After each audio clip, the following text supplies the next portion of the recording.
Well, I gotta go check this guy out. He's always parked there. It's an Uber kind of deal is what he says, but I'm not quite sure really what it is. Okay, now we're gonna come up to this Uber guy. Let's see. Cheaper than a DUI and saves lives from the city to the slopes. Well, that's pretty cool, Mr. Uber. That's true. If you're drinking, for God's sake, don't be driving, because hell, I don't want to be one of the victims. It's just not the right thing to do. I don't care if you drink, just don't get behind the wheel, because a lot of people can get hurt, and we all have a little responsibility to each other not to do that.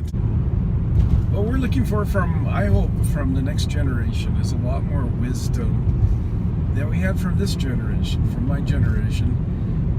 I think the millennials have a tremendous gift to give to society and to the rest of us if they just find themselves and can capitalize on the mistakes that we made. And we made a lot of mistakes. So I hope that can happen. We'll just have to see.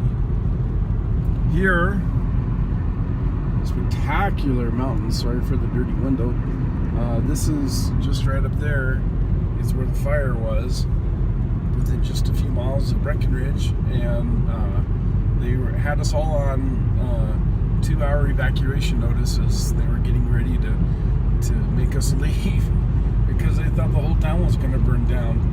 And that came, they think, they did a little investigation, but they haven't found, gotta slow down here. They haven't found anybody responsible, but there were some campers up there, and maybe they had started a fire, and it was dry.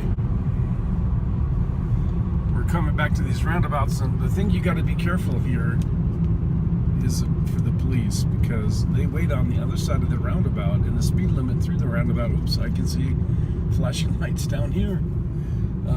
The speed around the roundabout is 15 miles an hour, and most people just barrel through these roundabouts. So, yep. And they always work in teams. So, actually, that's not the police. It looks like a work crew. They always work in teams, and so if you see one police officer, you know that there are others very close by. In this area, generally police always do work in teams anyway. They always have a backup officer very close, because in Colorado at least, what they started to do is do single-man patrol cars, and they want to have a guy to back up that other guy. So if you see one police car, you know that there's a backup guy hanging around, and he's doing the same thing the other guys are doing. So we're about to get a ticket before, well, you better keep slowing down, because then that's why you're going to get a ticket from the second guy. That's just how it works. So honestly, I think sometimes we have too many police. Of course, there has to be a balance, but I think in some areas of the U.S. we've passed that balance. And I know that in inner cities you feel like you don't have enough, that there's never an officer around when you need one. When you call for help, they come slowly. But in the rural areas, it's like, you gotta be kidding. You got this many policemen in an area that has a sparse population. And these guys, they get bored. They don't have anything to do. So what they do is look for things to do. And what do you look at? Well, you look at the shooting targets, all the motorists passing through. That's a perfect thing to do. And also it supports the county judiciary. They get, the police department and all of that gets funded through general revenue, and so every fine, they know, contributes in an odd way to the bottom line. And the judiciary the same way. They've got their jobs because they're fining the hell out of people. And somehow we lost the sense of justice in the United States of America. Wow, look at the mountains, they're just spectacular. we lost a sense of justice, and it's really tragic, very sad that we've lost this sense. The idea no longer is for traffic safety. Sure, there's some of that, but the idea is to raise money, and that happens through their quota systems. They have to give out so many tickets, or they have to arrest a certain number of people, and it doesn't matter whether the people are really doing something wrong. They're going to look for something wrong, and there's so many regulations that it's hard not to do something wrong. You have to be a very good driver not to get a ticket in Colorado. You got to be watching. Now we went to a 40-mile-an-hour speed limit. You got to be watching the speed signs meticulously, following them meticulously. Blink, and this is all good driving. So in a sense, maybe there are some social good to this.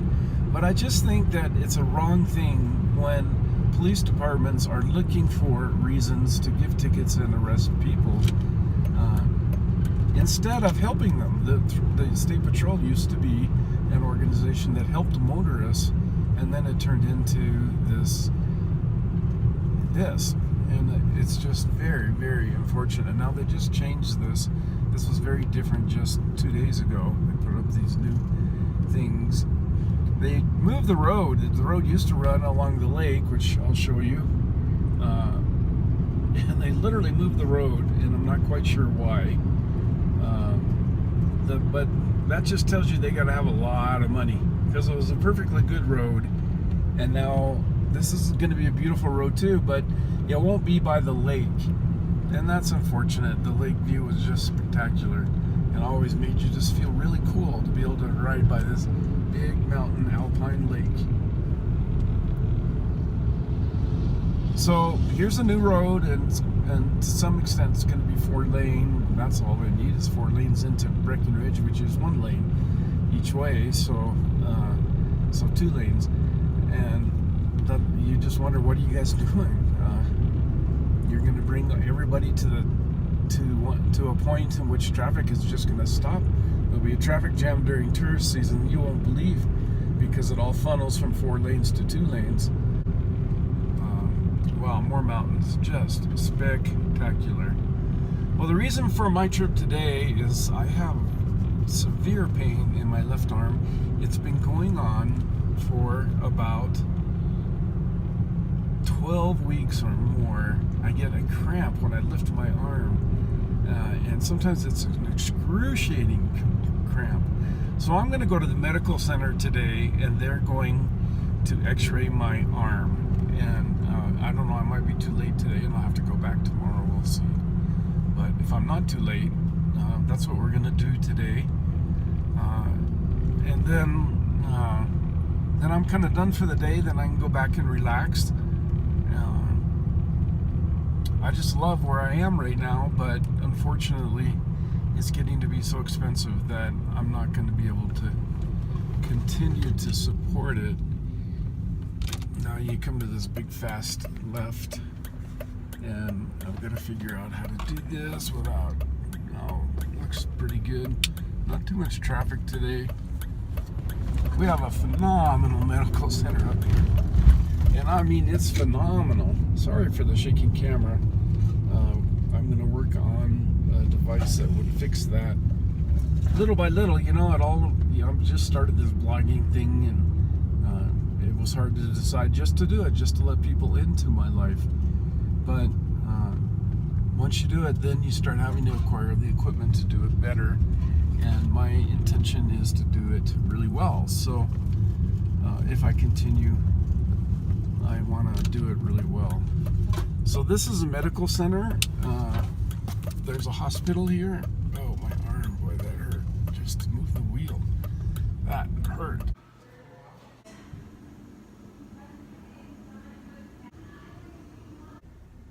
So that wasn't so bad. Just some x-rays. They're trying to figure out what the hell is going on with my arm.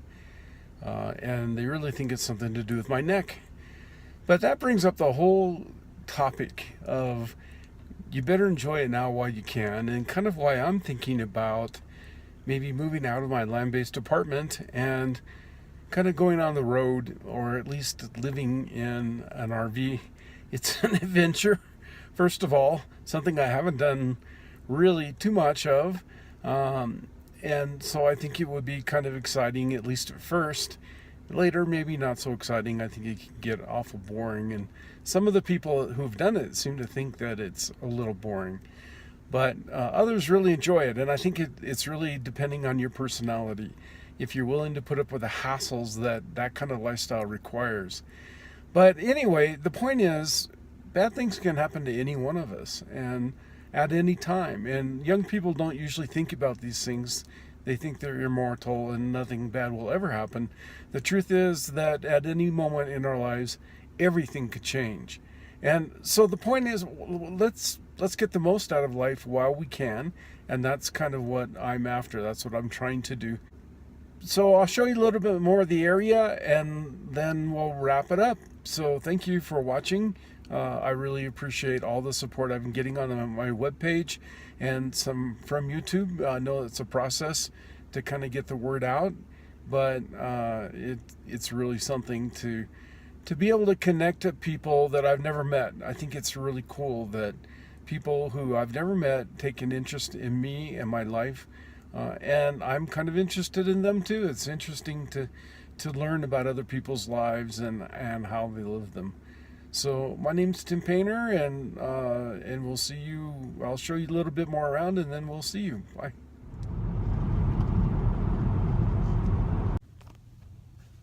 So if you like what you see, please like on the video, and if you have a comment, some idea for me, I'd love to hear your thoughts on it. I'm always open to hearing other people's point of view. I learn a lot by listening to other people. Also, why not subscribe? Then you don't miss anything that we do. And we'd love to have you follow and be a frequent contributor to the project. This is a real adventure for me, and it's really cool to have other people involved. So thank you, and we'll see you. Bye.